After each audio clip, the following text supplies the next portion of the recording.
नमस्कार दोस्तों। आज के इस वीडियो में हम जानेंगे शिवलिंग का वास्तविक अर्थ क्या है। क्या शिवलिंग केवल एक पूजा का प्रतीक है या इसके पीछे कोई गहरा आध्यात्मिक और वैज्ञानिक रहस्य छिपा है?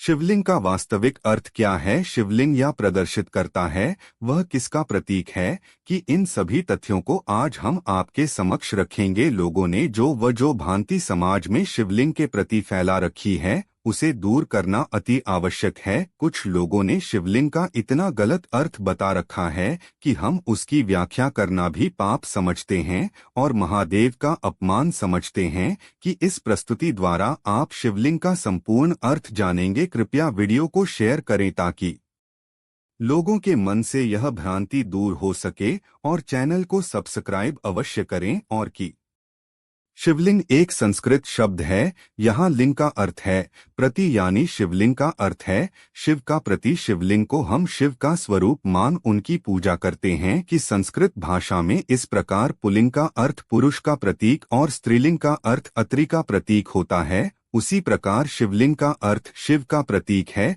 पुराणों में वर्णित एक कथा के अनुसार विशेषज्ञों ने सूत जी से प्रश्न किया कि सभी देवताओं की पूजा मूर्ति स्वरूप में होती है, लिंग में नहीं है, परंतु भगवान शिव की पूजा लिंग और मूर्ति स्वरूप दोनों में क्यों की जाती है? तो फिर सूजी ने बड़े विनम्र भाव से कहा, आपका यह प्रश्न बहुत अद्भुत और पवित्र है कि एकमात्र भगवान शिव ही ब्रह्मा रूप होने के कारण निराकार कहलाते हैं। रूपवान होने के कारण उन्हें साकार भी कहा जाता है और इसलिए वे साकार और निराकार दोनों हैं। शिवलिंग शिवजी के निराकार स्वरूप का प्रतीक है। मैं इसी तरह भगवान शिव का मूर्ति स्वरूप ही उनके साकार स्वरूप का प्रतीक है। साकार और निराकार रूप होने से ही वह ब्रह्मा शब्द से कहे जाने वाले परमात्मा है। यही कारण है कि सब लोग लिंग को निराकार और मूर्ति को साकार दोनों ही रूपों में पूछते हैं। महादेव से भिन्न दूसरे देवता साक्षात ब्रह्मा नहीं है,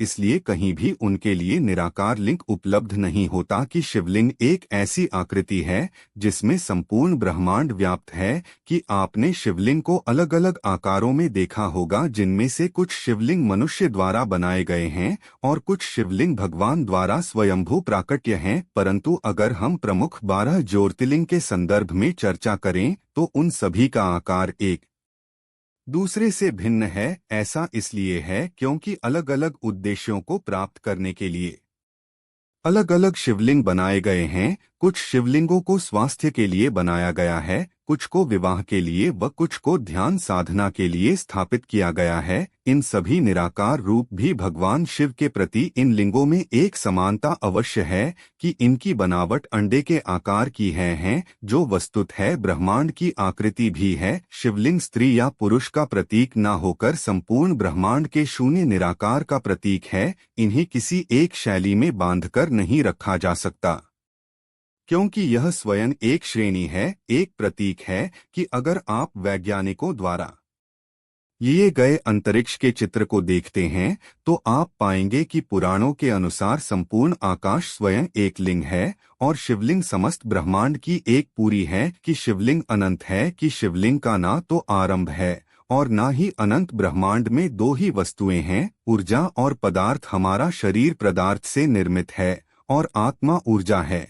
मैं इसी प्रकार प्रकृति पदार्थ और शिव भक्ति ऊर्जा का प्रतीक बनकर शिवलिंग कहलाता है। ब्रह्मांड की समस्त ऊर्जा शिवलिंग में समाहित है। वास्तव में शिवलिंग हमारे ब्रह्मांड की आकृति है। शिवलिंग के साथ कर मकान इसलिए किए जाते हैं ताकि शिवलिंग में अधिक से अधिक ऊर्जा को समाहित किया जा सके और जब हम शिवलिंग के पास बैठे तो हमें उस ऊर्जा का लाभ अधिक से अधिक मिले और हमारी आध्यात्मिक उन्नति भी हो सके। नागेंद्रहाराय त्रिलोचनाय है तो बस मांग रागाय महेश्वराय नित्याय शुद्धाय दिगंबराय तस्मै नकाराय नमः शिवाय। इसका भावार्थ है जो शिव नागराज वासुकी का हार पहने हुए हैं, 3 नेत्रों वाले हैं तथा भस्म को सारे शरीर पर लगाए हुए हैं। इस प्रकार महान ऐश्वर्य से संपन्न विश्व नित्य अविनाशी तथा स्वयंभू हैं। इस दिशा में दिन के लिए वस्त्रों का कार्य करती हैं अर्थात वस्त्र आदि उपाधि से भी जो रहित हैं,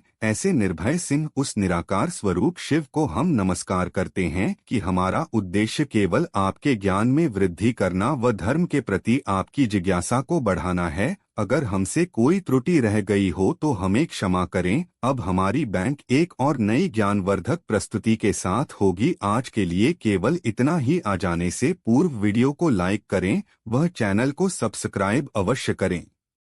मैं तब तक के लिए जय जय श्री राम।